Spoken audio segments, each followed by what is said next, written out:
My sister framed me for her divorce, so my entire family boycotted my wedding. 3 years later, she became infertile, and my parents demanded I hand her my newborn as compensation. It had been exactly 3 years, 2 months, and 14 days since I had last looked my parents in the eye. I worked as a forensic data analyst, and my career was built on timestamps, deleted server logs, corrupted files, and the digital footprints people left behind when they lied. Numbers did not cry on command or rewrite history. Yet there I was, sitting in a dim booth inside an expensive coffee shop in downtown Seattle, watching my own parents attempt to negotiate ownership of my unborn child. Rain tapped softly against the window and blurred the street outside. Across the small wooden table sat my mother, Patricia, and my father, Robert. They looked older than I remembered. My father's beard was grayer, and my mother sat rigidly beneath an expensive beige trench coat. Their eyes, however, had not changed. They held the same calculating entitlement that had shaped my childhood. They asked nothing about my wife, Ella, my career, or the past 3 years. My mother simply reached into her oversized designer bag, removed a thick cream-colored folder, and placed it in the center of the table. Then she slid it toward me until it stopped beside my coffee cup. I looked at the folder and then at her. She gave me the polished smile of someone selling a house with a collapsing foundation. My father used the patriarchal tone that made obedience sound like reason. He told me to open it. He called it an olive branch and said it was a way to heal our broken family. I took a slow sip of black coffee and left the folder untouched. My mother sighed dramatically, opened it herself, and revealed a stack of legal documents printed on thick paper. The bold heading on the first page read, Co-parenting agreement. A cold knot formed in my stomach, but my face stayed blank. I asked what, exactly, I was looking at. My father leaned forward and clasped his hands together. He said they had seen our pregnancy announcement on social media a few weeks earlier. He claimed they were thrilled, then turned immediately to my sister, Sophia. Sophia was 35 years old, the golden child of our family, and the reason I had cut all of them out of my life 3 years earlier. My father's voice became grave. He explained that Sophia had recently been diagnosed as permanently infertile. As a single woman, she had endured 4 failed rounds of in vitro fertilization and spent tens of thousands of dollars. Doctors said her chance of carrying a child was almost zero. My mother's eyes filled at exactly the right moment. She said Sophia was devastated and falling into a deep depression because motherhood was all she had ever wanted. Then she tapped one manicured finger against the contract and said the universe had finally given us a beautiful opportunity to repair everything. Because Sophia could not have a child and I was her brother, I supposedly owed her my blessing. I sat perfectly still and let the insanity of that statement settle between us. Then I asked her to define the word share. Her smile returned. The document would grant Sophia joint custody of my unborn son. My wife and I were expected to hand our newborn over to her for 3 full days every week. Sophia would decorate a nursery in her apartment. She would be registered as a guardian at his future daycare. In their minds, my son was not a human being with parents. He was an emotional support object, a living treatment plan for my sister's infertility. Soft jazz played through the silence. My father gave me a firm nod, as if he had just presented a sensible financial arrangement. He sold it like a timeshare. He said Ella and I would be exhausted as new parents, and that Sophia could take the baby for half the week, so we could sleep and focus on our careers. He even said, 2 mothers are better than one. He insisted our son would be surrounded by extra love and, most importantly, would be connected to Sophia by blood. A familiar anger gathered in my chest, one I had spent years examining in therapy. Again, my life was a supply of spare parts for Sophia. My marriage, my happiness, and now my child existed only to repair whatever she had broken. I answered with the clinical detachment I used for corporate clients. I told them they were completely out of their minds. Drafting that document proved they had lost touch with reality. My son was not a timeshare, a therapy doll, or a consolation prize for a woman whose life was collapsing. My mother's smile vanished. She slammed the table, rattling the cups. She called me cruel, selfish, and heartless. She accused me of hoarding happiness while my sister suffered. Then she leaned forward and hissed that I owed Sophia because my wedding had happened during Sophia's divorce. She claimed my wedding had damaged Sophia's mental health and caused her infertility. It was Olympic-level mental gymnastics. They were trying to make me biologically responsible for my sister's reproductive system. A bitter smile touched my mouth. I looked directly into my mother's eyes and told her I was glad the in vitro treatments had failed. I said the real reason Sophia could not become pregnant was not stress, biology, or bad luck. Maybe nature simply understood that a manipulative, toxic person like Sophia would never make a good mother. My mother gasped, drawing looks from nearby tables. She covered her mouth as if struck. My father's face turned dark red.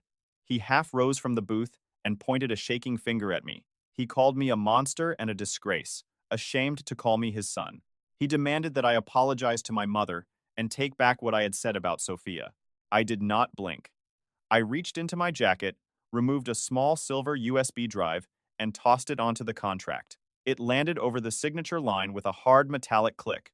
I told my father to sit down, take the drive home, plug it into his computer, and examine every file on it. The real reason Sophia's life had collapsed was not tragedy.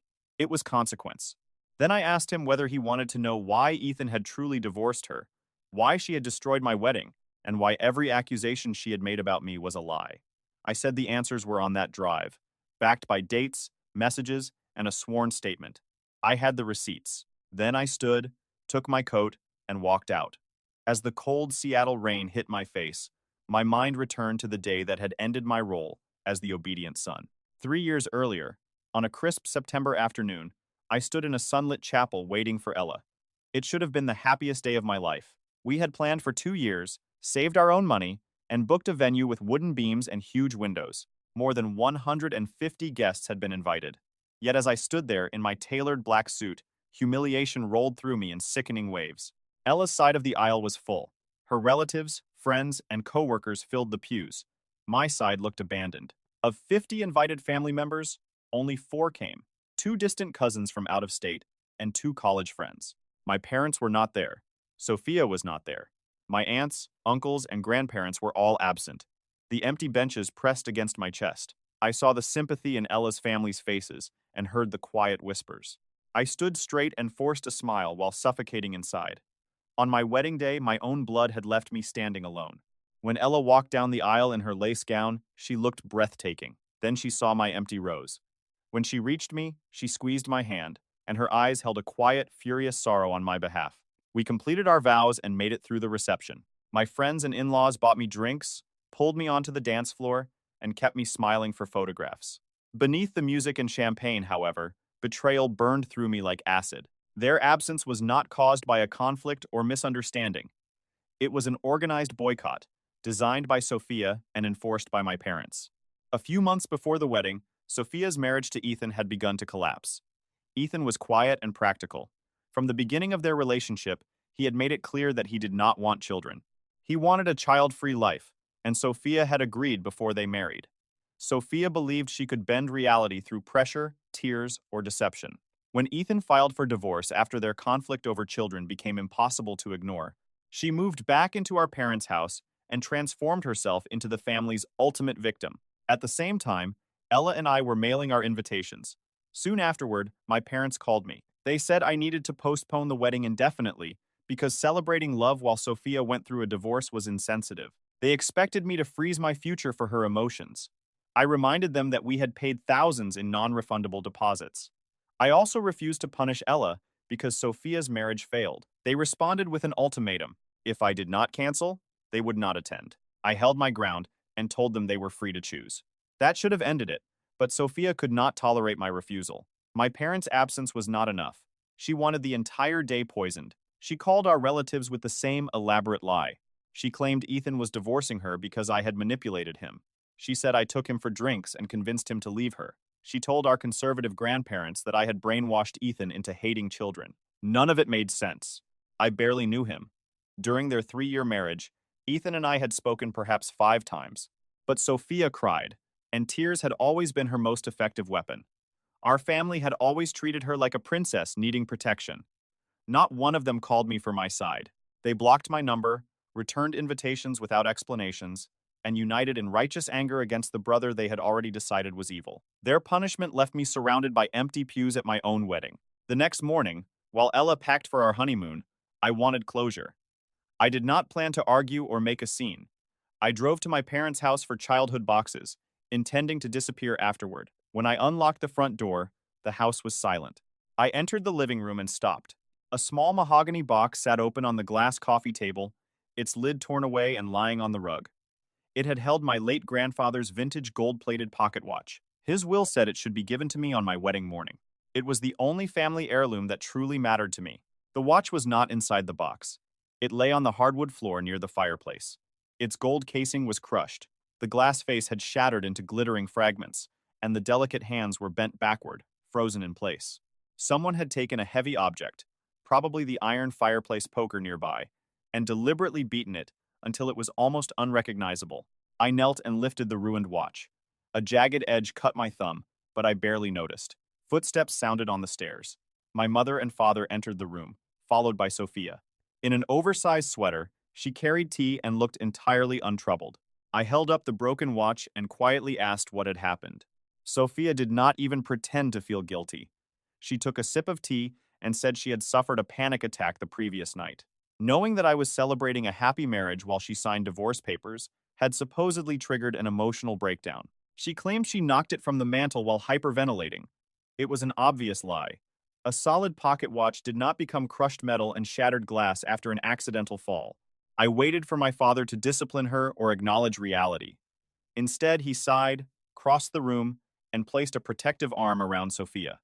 He told me it was only a piece of metal. Material things could be replaced, he said, but family bonds were sacred. Then he said I owed Sophia an apology. My selfish decision to continue with the wedding had pushed her beyond her limits, and I should be ashamed for caring more about a stupid watch than my sister's mental health. My mother crossed her arms and agreed. She told me to clean up the glass before the dog stepped on it and suggested I buy Sophia flowers to make amends. I studied the three of them, the golden child protected from every consequence, and the two enablers who had surrendered reality to keep her comfortable. Something inside me severed. It was not loud or dramatic. It felt like a wire being cut cleanly and permanently. The illusion of family vanished. Years spent being the responsible son and peacemaker became meaningless. I finally understood that they did not see me as a person. I was a shock absorber for Sophia's chaos. If she was miserable, I had to become miserable. If she destroyed something I loved, I had to apologize for hurting her hand. I did not shout. I placed the shattered watch in my coat pocket. Then I looked at my parents one final time and memorized their arrogant, self-righteous expressions. I told them to have a nice life. I walked out, closed the door behind me, drove home to my wife, and did not speak to any of them for 3 years. They thought they had won. They believed they had punished me and preserved Sophia's victimhood. What they did not know was that Sophia had made a catastrophic mistake months earlier. It involved a damaged device, her arrogance about digital privacy, and the fact that her brother earned a living recovering information people believed was gone forever. That night, I drove home with the shattered watch and blood drying on my hand. Ella took one look at me and did not ask questions. She brought me a towel, poured a glass of whiskey, and held me until my breathing slowed. Later, I sat alone in my home office staring at dark monitors, trying to find a logical pattern in the chaos of Sophia's lies. Then I remembered something from 5 months before the wedding. Sophia had arrived at my apartment without warning, carrying a silver tablet with a shattered screen. She had dropped it on a kitchen tile, and the device was trapped in a boot loop. She demanded a free repair because the store wanted $400 she needed for a vacation. At that time, I was still trying to be a good brother. Before repair, I created a complete bit-for-bit forensic image. I stored the backup on a secure terabyte drive, repaired the tablet, returned it 2 days later, and forgot the backup existed. I realized I had a digital snapshot of Sophia's life before her marriage collapsed. I opened my fireproof safe and connected the archive drive. The blue light from the screens filled the room. Most people misunderstand deletion. They assume that pressing a button makes information disappear. Usually, it removes only the visible pathway. The underlying data remains in flash memory until another file overwrites it. With the proper tools, those broken pathways can be rebuilt. Deleted conversations can return like ghosts. I mounted the forensic image, bypassed the normal interface, and drilled into the root directory. I located the message, application, and cloud databases. Then I started a deep carve, scanning every sector of the device image for deleted material. The progress bar crawled from 1% to 10, then 50. The only sounds were the server fan and rain against the window. By then, I no longer felt hot anger. I felt cold and precise, like a surgeon. I was not searching for revenge. I wanted the truth. I needed to understand exactly how Sophia had destroyed my wedding and why the entire family had accepted her story without question. After 45 minutes, the extraction finished. The software produced tens of thousands of communication records. Messages, photos, browsing history, and app data appeared with exact timestamps. I filtered the results using Ethan's name, my own name, and the word divorce. Then I began reading. The first major discovery was a deleted conversation between Sophia and her best friend, Chloe. The messages were dated in late April, as Sophia's marriage fell apart. Ethan had always been clear that he wanted no children. Sophia had agreed only because she wanted him to propose, believing she could change him after marriage. Her own words proved it. She complained that Ethan still refused to try for a baby. Then came her plan. She wrote that she was finished waiting for him to be ready. She had thrown away her birth control pills and would let pregnancy happen. Once she became pregnant, Ethan would have no choice but to step up and accept it. I sat back and stared at the screen. It was neither misunderstanding nor impulse. It was a calculated baby trap, a deliberate act of reproductive coercion meant to strip Ethan of his choice. Her plan failed when he found empty pill packets in a bathroom drawer. He confronted her, and the argument destroyed what remained of their marriage. At 2 in the morning, Sophia wrote that Ethan had packed a suitcase and left. He was filing for divorce because she had violated his trust. Then came the sentence that exposed her real fear. Everyone was going to know it was her fault. That fear destroyed my wedding. Sophia needed a scapegoat to avoid being the villain. The next morning, she sent Chloe a detailed strategy. She said my invitations were coming, and I was getting too much attention. She planned to tell our parents that I had been speaking to Ethan and convincing him to leave. She wrote that they would believe her because they always took her side. The lie would make her the victim and force me to cancel my stupid party. The dates matched perfectly. 2 days after that message, my parents called and demanded that I postpone the wedding. When I refused, Sophia expanded the lie to the entire family and organized the boycott. I had the smoking gun, but did not publish it or confront my parents. Desperate people dispute even genuine data. I wanted independent verification. The next day, I found Ethan's phone number and called him.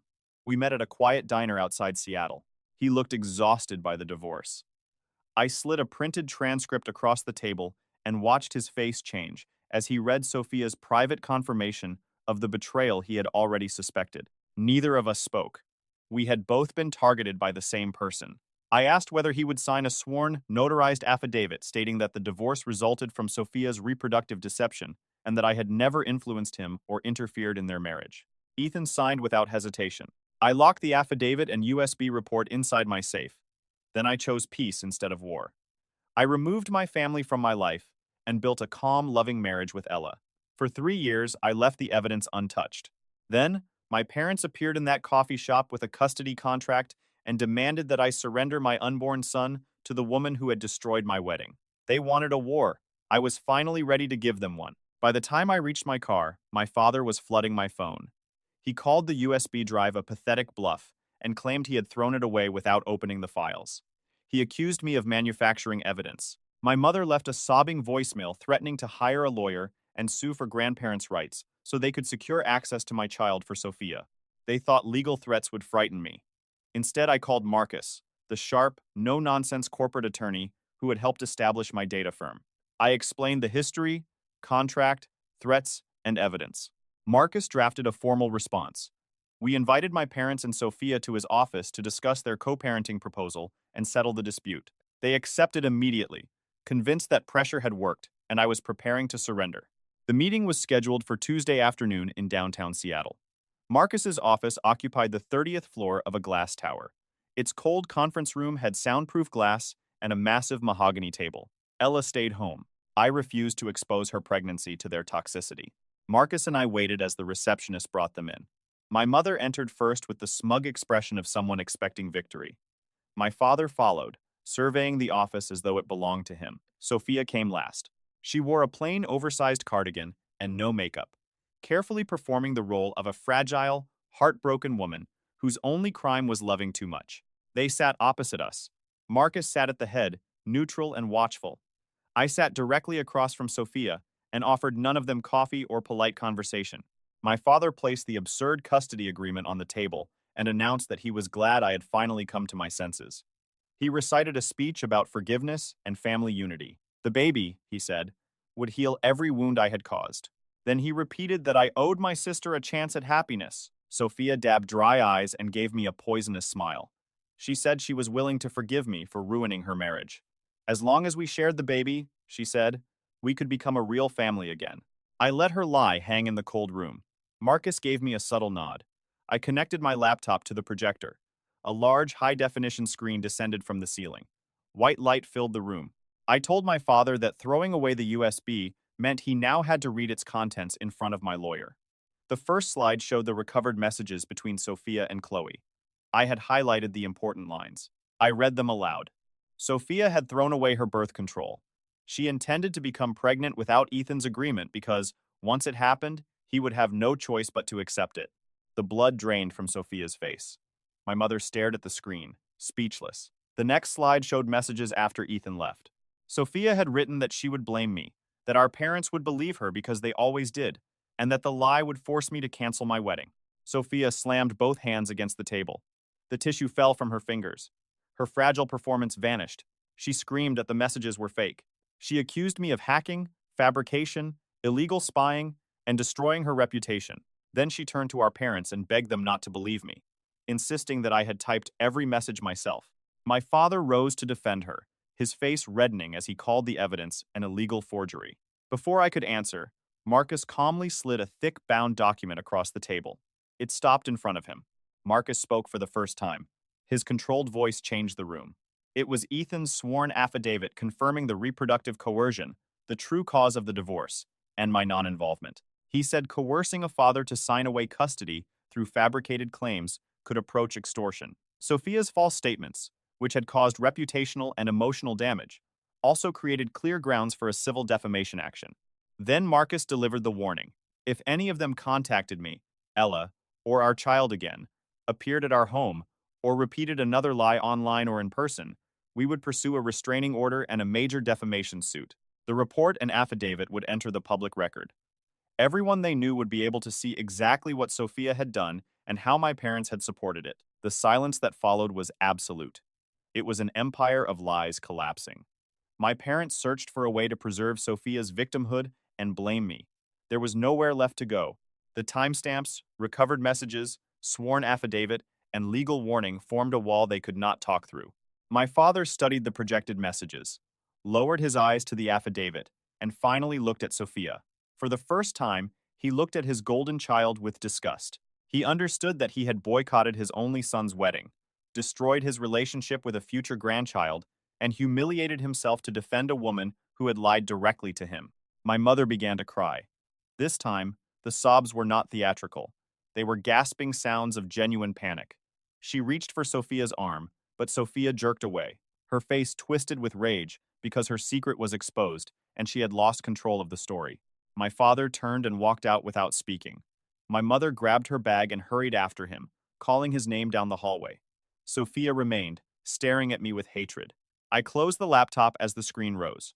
I told her the meeting was over. She stood with clenched fists, marched out, and slammed the glass door behind her. Sophia did not know an automated email was scheduled for 3 o'clock. It sent the report and affidavit to everyone who had boycotted my wedding.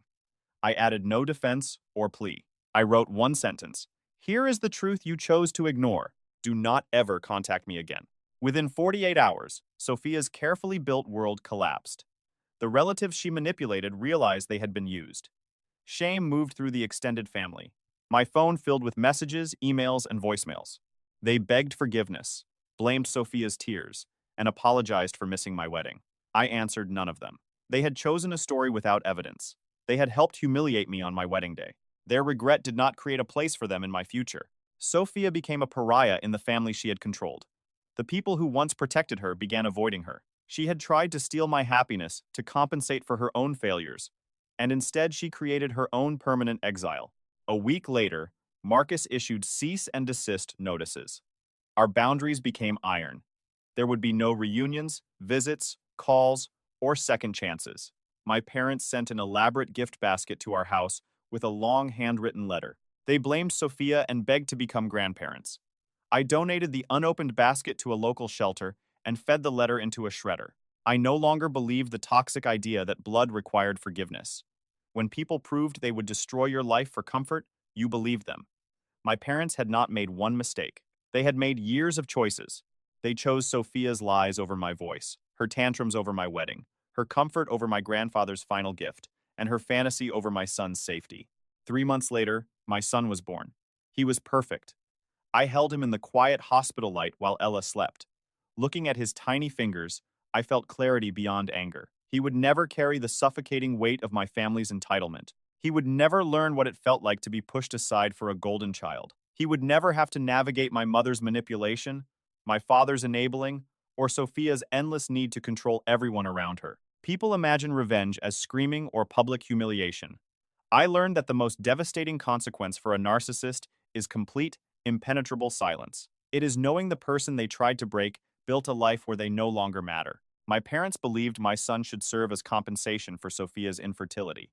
They wanted to take part of my joy and pour it into the emptiness she had created. They expected my wife and me to sacrifice our child so Sophia could play mother 3 days a week. Instead, I gave them nothing. I did not give Sophia a baby to soothe her disappointment. I did not give my parents the fantasy of a reunited family. I did not reward relatives who abandoned me and later apologized only after the evidence made denial impossible. Cutting my family out of my life had been the hardest decision I ever made. Keeping them out was the easiest. Holding my son, I knew protecting him mattered more than anyone's image of family. I had spent years being treated as a tool for someone else's happiness. He never would be. My parents had demanded my child as payment for Sophia's failures.